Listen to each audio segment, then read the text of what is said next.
Welcome back to the Denver Dzogchen podcast. I'm here once again with Joseph Wagner, and today we're going to talk about the most excellent of topics, signs. I think the thing I would say that Joe, as one of my teachers, has taught me more than anything else is that 80 to 90% of the path is staying psyched. That making this a path of joy, right? And not just some chore or manly disciplinary thing that you do, really makes it way more successful. And you have a good time doing it. So why wouldn't you do that? And I can think of a few things more that keep me really stoked or psyched are signs. And what I really think, signs have a lot of factors, right? That there's an external real blessing factor of things that are a confluence of the lineage and the magic of Buddha nature and all of that. But a huge portion of it is this word I just learned recently, which is pareidolia. Pareidolia is when we see faces in clouds or things like that, right? And find meaning in them, like Jesus in the toast, this kind of stuff, right? And so I've done this my whole life. I've seen things in patterns, textures, and people who are more open have this more. They see this more. If you're a more open person, then you see and you find meaning in these things. You know, and often in Tibet, they refer to things like self-arising, where there'll be images. And sometimes you'll be kind of like, I don't see it, right? But other times it'll be really clear and obvious that, oh, there is this image in this cave wall. This phenomena is also what's used to read tarot cards and all of these sorts of things as well. It's your ability to really use the world as a mirror for what's going on inside you. This is at least part of what's going on. And I think that getting familiar with this and not having, you don't need to bring in the scientific skeptic mind to this, right? That's why I'm bringing up this term, a way of understanding that you're seeing the success of your path start to show up in your life because changes are happening on the inside that are reflecting on the outside. Because in Tantra and in Buddhism in general, there is no separation between inside and outside, right? And that's also an important role of signs, is really seeing, oh, you know, the more I've experienced this in my life, like the number of synchronicities and, you know, seeing images and seeing beneficial signs has happened to such a ridiculous extent that I have so much more confidence that this is an illusion, right? Isn't solid in the way that I thought it was. Mm-hmm. So Joe, maybe you can introduce this topic and your experience with this and how practitioners can use this to really fuel their path. Well, I thought you said a lot of beautiful things there. Yeah. I guess this is all based in what Damien just said, which is that the path is hard. It's like swimming upstream. It's much easier not to swim upstream, to turn around and go the way everything else is going, which is materialism and confusion and nightmares and hating everyone and just the trouble of samsara, you know, old age, sickness, and death. When you become a Buddhist practitioner, whether you call yourself that or not, you're really turning and going against the grain. That's so important to recognize. And what do you need to go against the grain in any circumstance, whether you're, you know, paddling upstream in a river or you're, you know, trying to get through a crowd of people who are leaving to go into a burning building, whatever, you need energy, you need power, you need, and what's the basis of that? Being psyched, being motivated. If you're not motivated, even if you're really strong, kind of like, well, you know, being motivated. To me, this is all about that. We want to get our practice to the point where it goes on, whether we're, however we feel. But to get to that point, that's such a high level of integration with your practice. Most people never get there. They just end up kind of doing it for a while and being like, you know, what'll be easier is if I go to Peru and drink ayahuasca, you know, or something else, you know, now I'm going to be into Zumba. Nothing wrong with that stuff, whatever. But the Dharma is very special. And we want to keep the connection we have. We never know. It's kind of similar. I know a lot of people, my dad does drug and alcohol counseling, so I know a lot of people in the recovery world. You never know. I mean, most people get one chance to get out, but I don't know if they're going to get another chance. That's why you got to try to make it stick. Because the next time you've got that other history of you going back out or getting back involved. So you don't know if you can make it. We all have this one shot at the Dharma. So we got to try to make that stick. So that's the sort of structure in which we can talk about signs. Otherwise, it just sounds like either self-deception, if you're really materialistically looking at it, or downright craziness, which you can easily turn into, from another perspective. So you got to be a little careful with this. But if your motivation is just to stay on the path, then these things can be really helpful. So I wanted to say that as a starter. Totally. And one of the foundations, I think, for beginning to engage with the path like this is you got to write it down. Whatever happens, if you have a dream of your Lama, or you see a sticker of a deity that you just started practicing on the car in front of you, write it down. This starts to help really foment the magic that's going on. So keep a special book just for this sort of thing. I think that's like step one. I think that's a great place to start. And then step two would be to have some familiarity with symbols. Just having some kind of general knowledge. You could read Carl Jung, you could study archetypes, you could study the tarot, you could, what's that? Joseph Campbell. He's all Joseph about Campbell, stuff. Yeah. Having some familiarity with symbols and signs, this also will help kind of foster this perspective. Because it is like looking at life in a slightly different way. Like I mentioned in the introduction, part of the function of this is to stay psyched. And I would say the other function is to really start to recognize that this world isn't as solid as we thought it was. Not as solid, and it's inside of you in a certain sense. It's inside of you. And that is the doorway to pure perception, which is the sort of hallmark of the Vajrayana. Hallmark of the Theravada is renunciation. Hallmark of the Bodhisattva path of the Mahayana generally is love and compassion, bodhicitta. And the hallmark of the Vajrayana is pure perception. But so what we're really doing, because it's say you just sit in your little room and you say Tara's mantra, Om Tare Tu Tare Ture Soha, then you go out and someone's like, hey, I just happened to, someone you're just chatting with on the street, they're like, look what I found. And it's a picture of Tara. You realize, hey, wait a minute.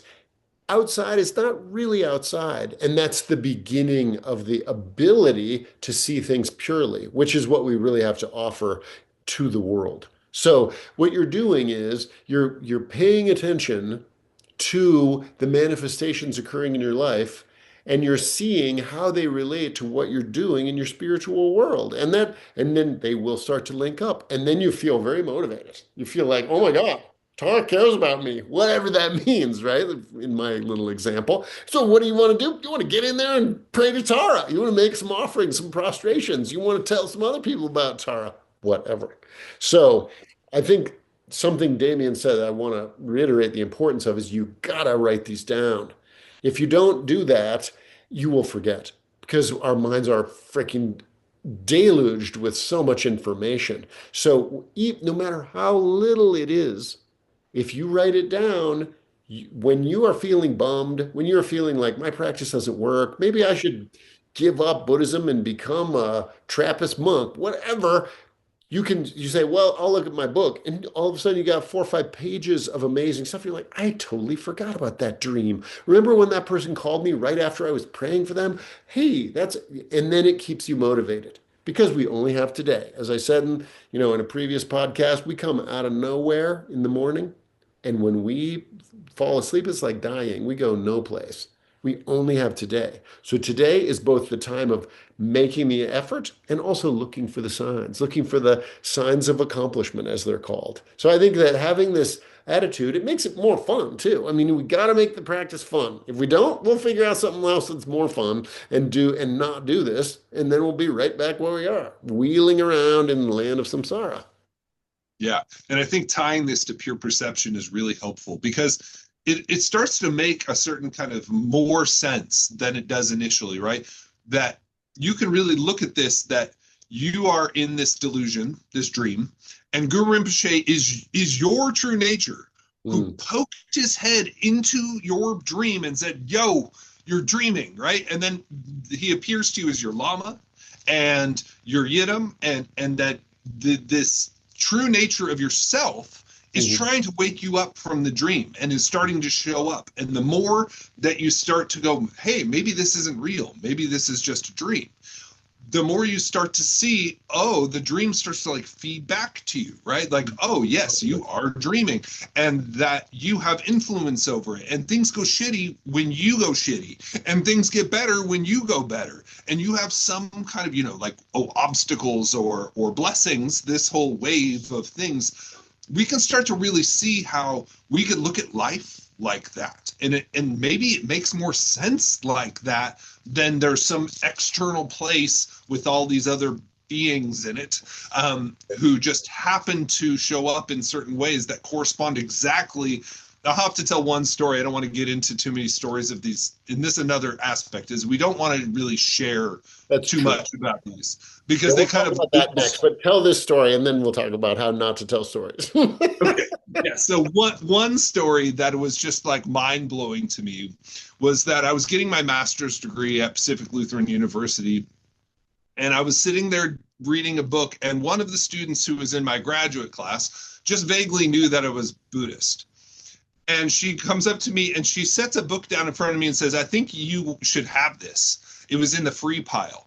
And it's Namkhai Norbu's Tun book. Wow. Like not like the Tibetan Book of the Dead or something, like literally a sadhana that probably should not be in the free pile at a school, was now in front of me, a text that I was practicing at the time. Wow. This sort of thing, you can't, and I can't tell you the thousands of times stuff like this has happened. That's one of the more extreme ones, and obviously had nothing to do with anything I was doing. I didn't make it happen. But this person I barely knew was like, you should have this. That's just insane. And these sorts of things will happen. This is the magic of the Vajrayana. And I think that, for those of you who are starting on the path, recognize that this can happen, and as it starts to happen, pay attention, and the more you pay attention, the more it will happen. And this is like the recipe for psyched upness. That's very true and very good. And I will say something responding to that. Vajrayana works. It will change your life. It is amazing. I've been involved for a long time. Damien's been involved for a long time. And if you look back at me, say in high school, I was kind of vaguely interested in this weird stuff. I was practicing judo and whatever.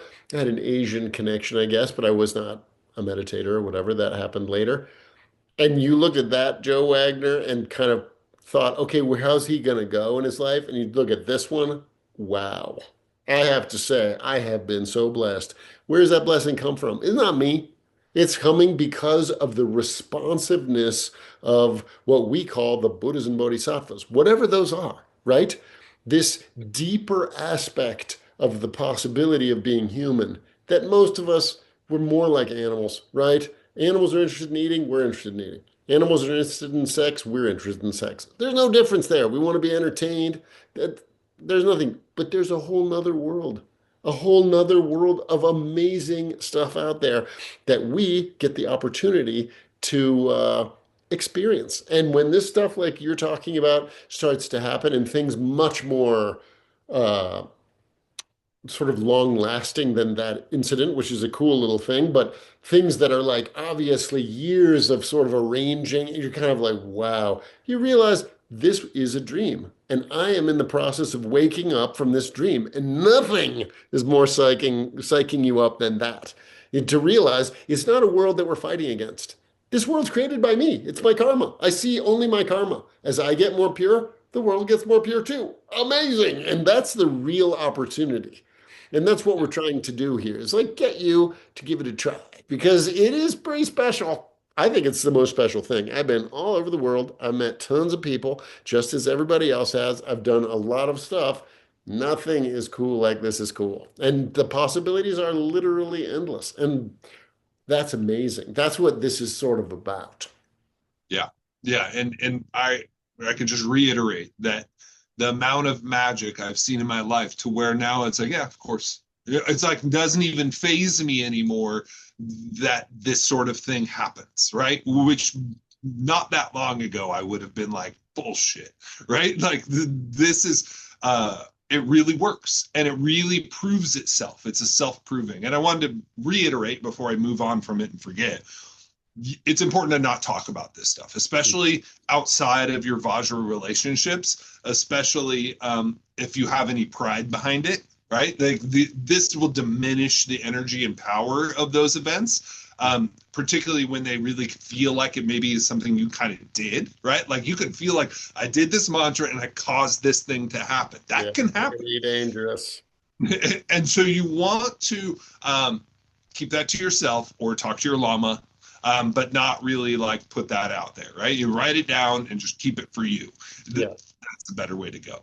Yeah, I mean, we say write it down because it's just so easy to forget. And then because our minds are so narrow, you might have had an amazing day yesterday where you really felt like I got it, but something happens today and you feel like, well, screw it. It takes a long time to make these habits and really change the direction. What we're really doing is, we're like in a ship and we're going toward a certain port, but that port is just rebirth and just one more try. Now we get this idea, hey, there's another port. It's a much better place. And we're trying to go there. But you can't just turn the wheel for a second and then it turns back and you got to keep doing it. So this is about staying psyched. So that's for writing it down. But don't show anyone this. It's much better if you keep it 100% secret and only share it with your teacher. Now, in some cases, something happens, it's not, it's you don't have a lot of pride behind it or whatever, then sharing with your Vajra siblings can be beneficial, but keep it on the down low. If in doubt, keep it to yourself. That's important. They're very clear on the tantras, and all teachers say, don't talk about signs of accomplishment, not even like really good dreams and stuff. It does diminish the chances it will recur. And it's like energy. You're building up this energy, and then here pops out some weird thing that's sort of, like the book or other kinds of stuff pops it out. And if you talk about it, it somehow like removes that, and that energy has to build up again. So that's important to keep in mind. It's really just for you. Yeah, your ego can hijack everything on the path, right? And that's a constant part of what we're asking the protectors every day when we do the protector offerings is we're asking the universe to kick our ass when we start to hijack the path or wander off, right? Like shepherds, what Trungpa Rinpoche called them, which I really like. You're the sheep and you wander off and they come kicking you, and sometimes they hit you with a stick to get you to go back. It's not often pleasant. But this permeability of life, the name Buddha, right, means one who is awake, right? That becomes more and more profound as you walk this path, as you really see that is what this is about. And the analogy to sleep is so exact, it's crazy. And that, when you talk about pure lands or you talk about pure vision or any of these things, we're talking about changing the dream. Right. And when you start to do this stuff, you start to see that is possible. Of course, it's possible.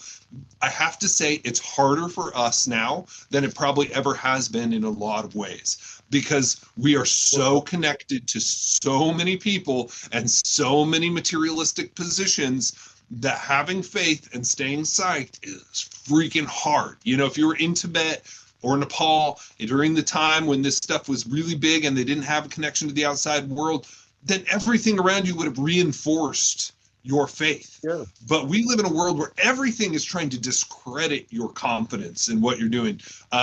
And so that's another important part of all of this, is situating yourself in a way, and signs are part of that, where you can say, I don't care what they think, they're wrong. Right? Like, even though that every message is coming at you that from a materialist perspective. Mm-hmm. Yeah. Do we have time to talk about what signs are, or do we have to do that in our next one? Oh, we have time. Oh, Yeah, great.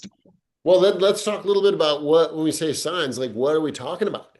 There are traditionally sort of several different categories of signs. There are signs that happen in your regular life, like you actually meet the meditation deity that you're meditating on. Like you get it, there's a knock at the door, you open the door, and it's Vajrakilaya. If stuff like that happens, you're either totally nuts or you're amazing. So that's it. In your regular consciousness, that's rare.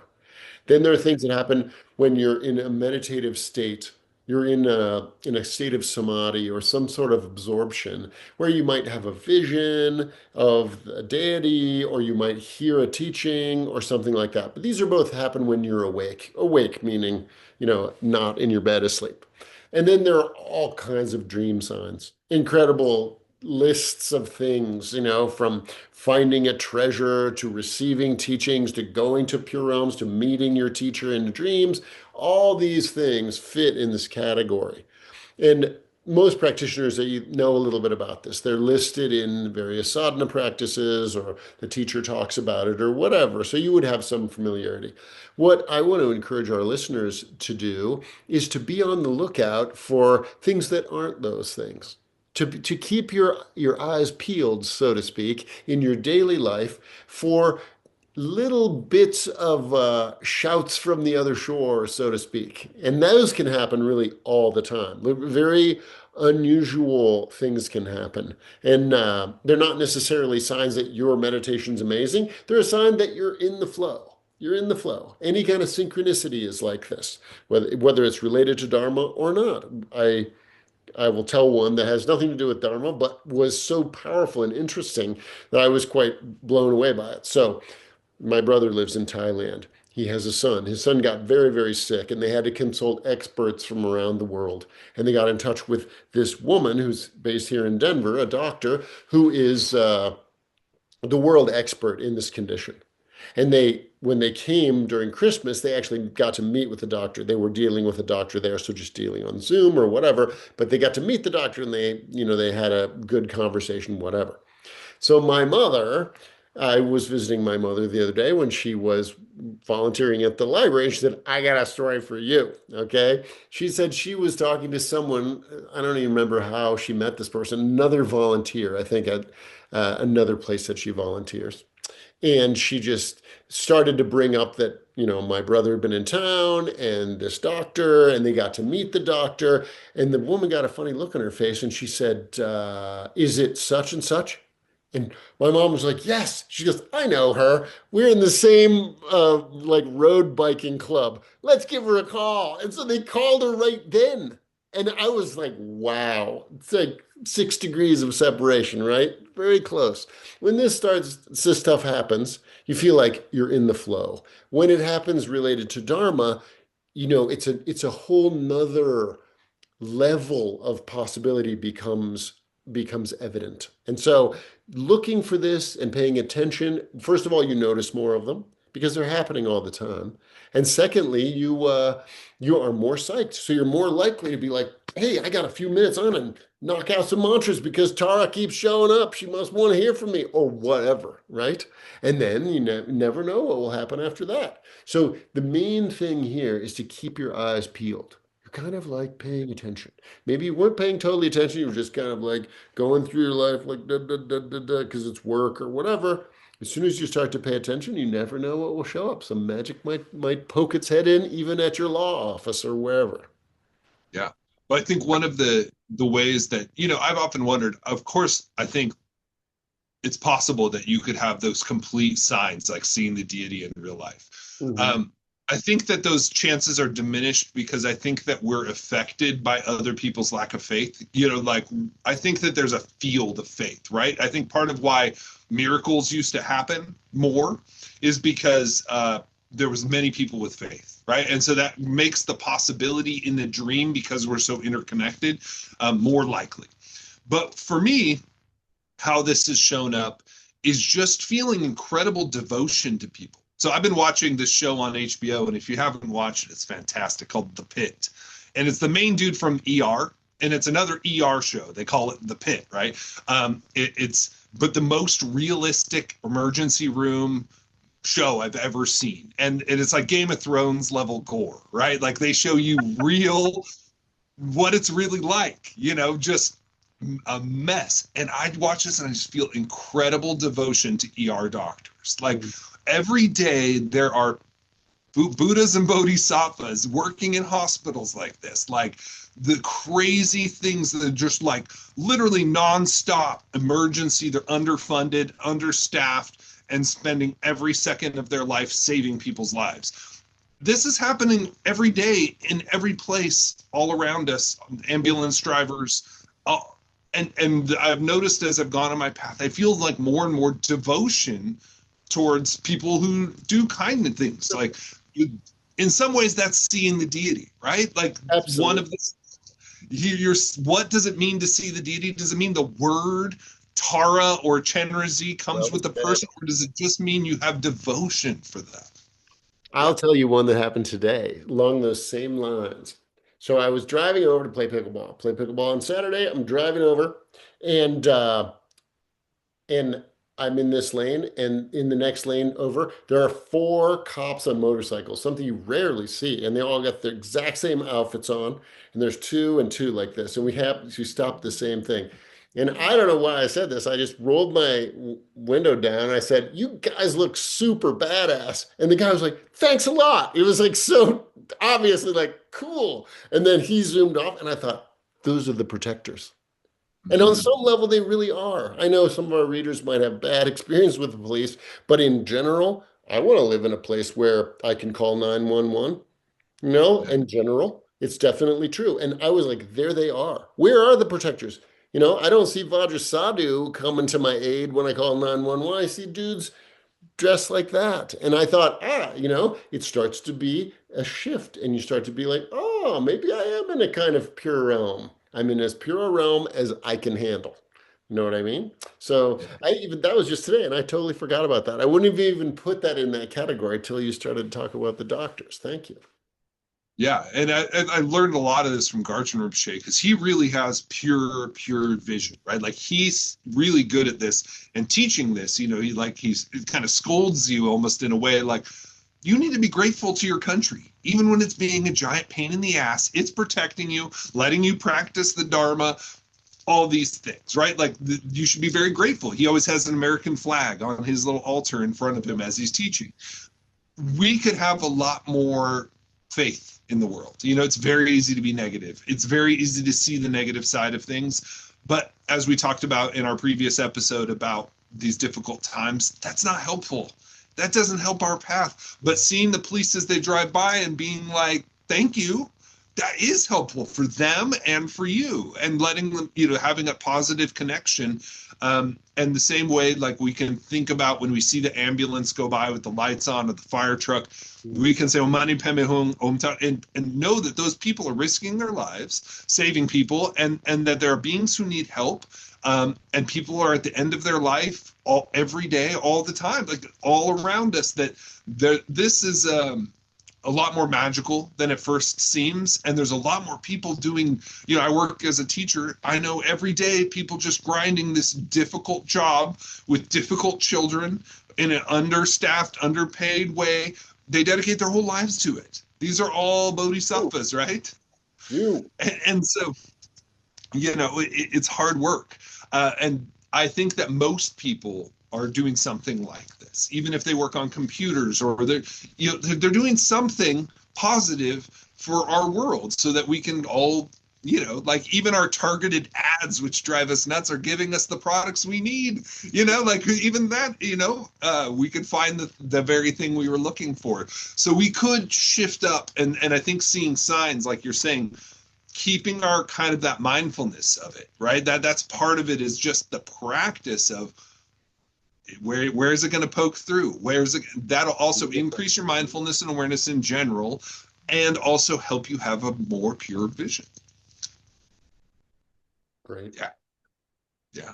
Well, I think that this is a super fun topic, and you can go really, really deep into it. Like Joe said, there's many signs, like going upstairs, or, like these sorts of things that you can look for in your dreams. So you can go as far or not as far as you like, but notice how they can be really helpful to orient yourself in this way, and to recognize your practice is working.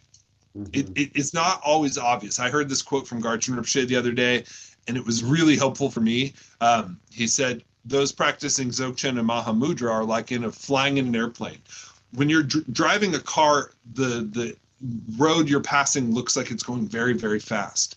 In an airplane, you're going even faster by a many magnitude level, but it doesn't look like you're going anywhere at all, because there's no reference right? Because there's nothing to pass by very quickly. So when we're doing these big kind of meditations, sometimes we can feel like we're not getting anywhere. Like, what am I doing? So signs are one way to just the kind of like Guru Rinpoche's way of reminding you, you're on the path. Keep going, keep going. You know, and if you look for it, they'll show up. And if you stay connected, you know, he'll be there. Guru Rinpoche will show up and say, hey, you're doing great. Keep going. And that's what these really are about. Just keep going. Yeah. Well said. Thank you. Very good. Thank you.